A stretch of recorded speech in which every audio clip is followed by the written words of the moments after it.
Hi you guys, this is Andrea Swain Martin with Andrea Cans, and my handsome husband is here in the kitchen with me. And it's Salsa Verde season. We've got all these great, if you can show everybody what that looks like, honey. All these great green tomatoes over here. So I use green tomatoes with my Salsa Verde. They all came out of the garden.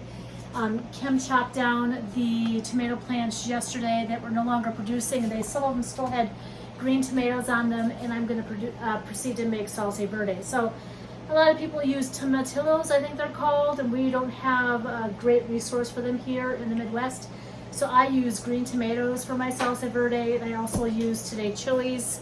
I think you have 3 chilies in there, or 4? There's 3 chilies. 3 chilies you picked for me today, as well as And two bell peppers, and I'm going to probably have 2 onions in this mix.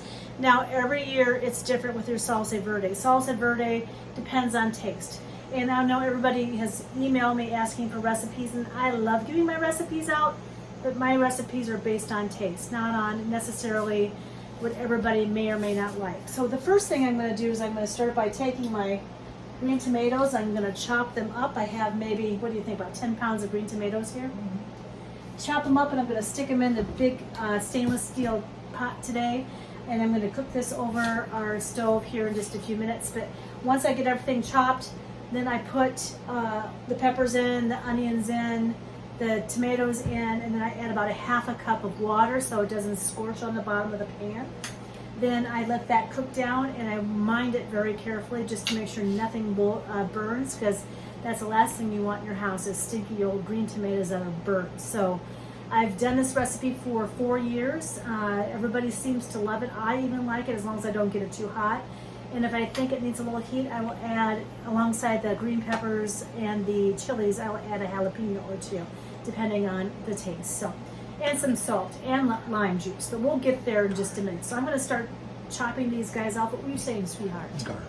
Oh, and garlic. I add lots of garlic to this too. So I'm going to start chopping my green tomatoes. We'll be right back with you, and I'll show you what the next step is once all these guys get chopped. Talk to y'all in a few minutes. Bye. Hi, you guys. So I want to show you what this looks like. I've got all the green tomatoes. Can you help me, honey? There we go.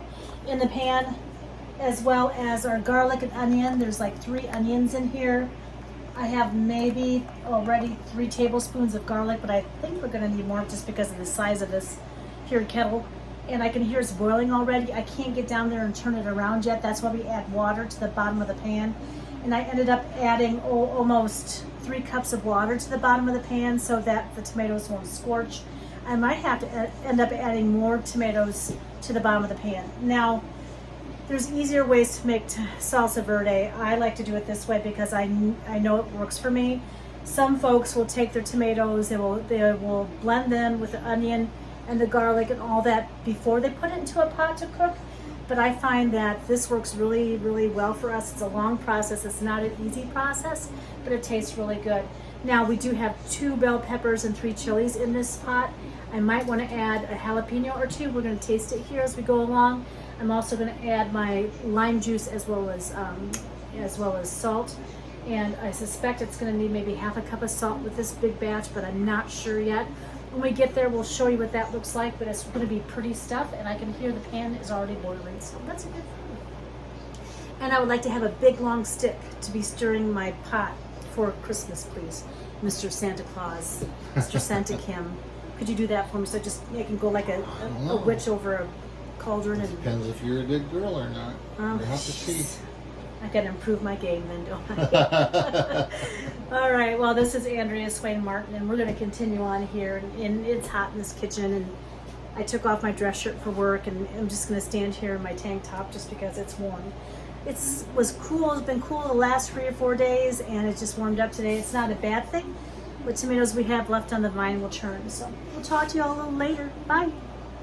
Hi, you guys. So I want to show you this. Ken went down and found one of my hot water bath tops. I don't usually I don't use these guys when I hot water bath outside, but I want to show you what the tomatoes look like right now, and they're boiling away, and that's exactly what I want.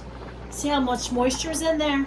I had to go ahead and add another like a cup and a half of water to it before it started to boil, and now it's looking really good, and it will continue on here. I'm going to leave the lid on until almost maybe 6, then pull it off and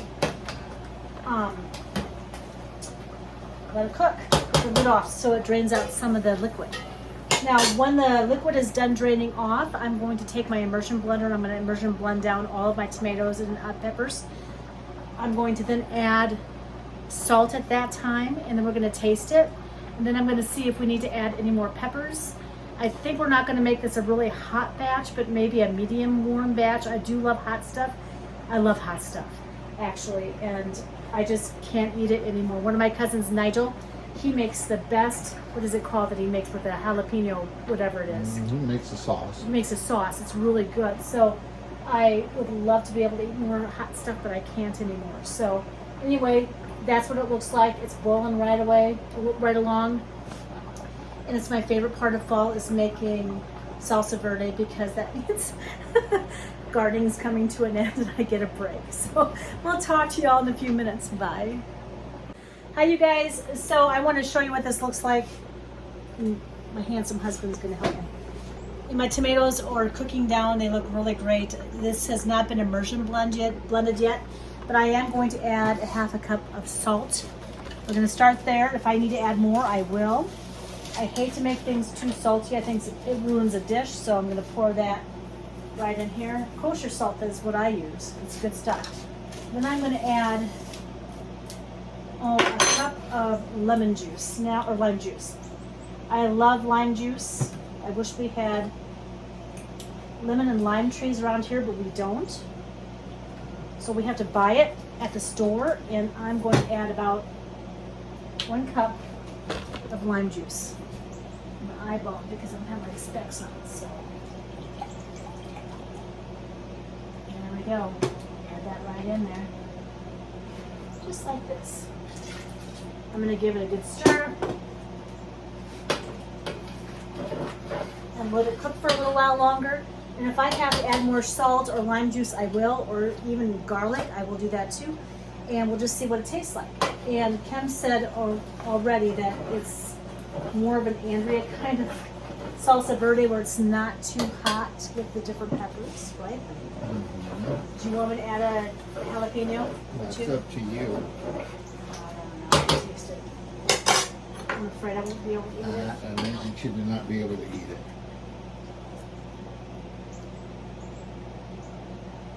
Right now it's tolerable for me. We'll leave it right there. I got pickled peppers though. I can add to my tacos or whatnot.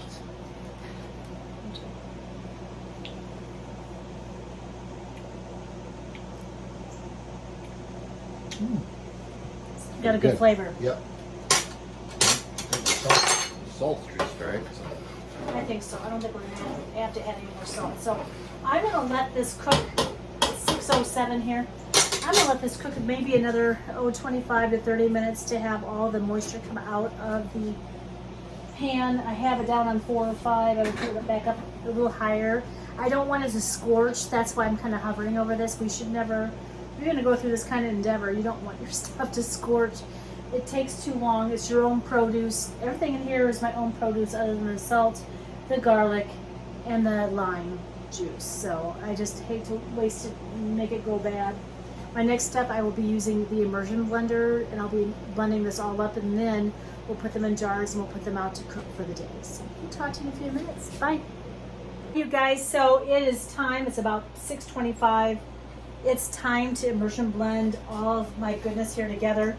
So we went back and taste tested about 10 minutes ago, and we decided to add another 1/4 cup of salt, kosher salt that is, because it just didn't have enough zing, but now it does. Salt helps influence your flavors, and don't be afraid to use it. I don't use it a lot in certain dishes, just because, you know, especially if you're making like a macaroni and cheese or whatever. If you take it to places and people have cardiac issues and shouldn't have so much salt, that's what I worry about. But I did add another 1/4 of a cup of salt here. I'm going to use my handy dandy industrial immersion blender here now, and we're going to blend these guys up and see exactly what happens next. I want some of this moisture. Can you see that for me? I want some of this moisture to cook down after I'm done immersion blending.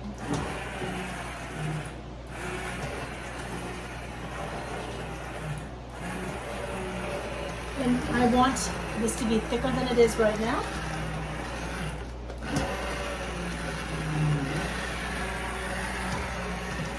This is one big batch of salsa verde. So I like the flavor of this. It has 2 of our bell peppers, 3 of our chilies, and about 10 pounds of green tomatoes. And I suspect this won't be the only time this year that I make salsa verde. Make a hot batch for Dad. I'll make it a hot batch. This one is for me. It's gonna be pretty stuff. About 4 tablespoons of garlic. Do you think it needs any more garlic, or you think it's okay? Nope, tastes just fine.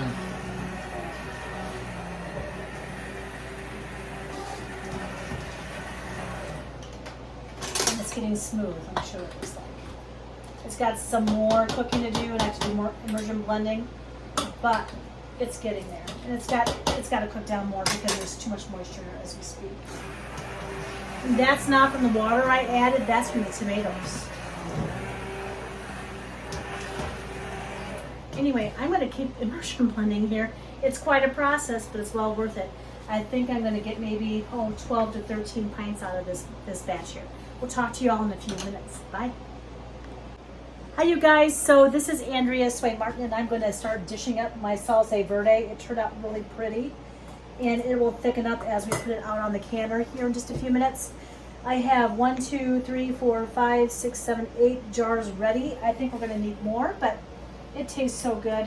I did end up adding another a quarter of a cup of salt because it just wasn't all that salty. I think it just needed a little bit more to enhance the taste of the tomatoes, the peppers, and the lime. Oh boy, is it good now.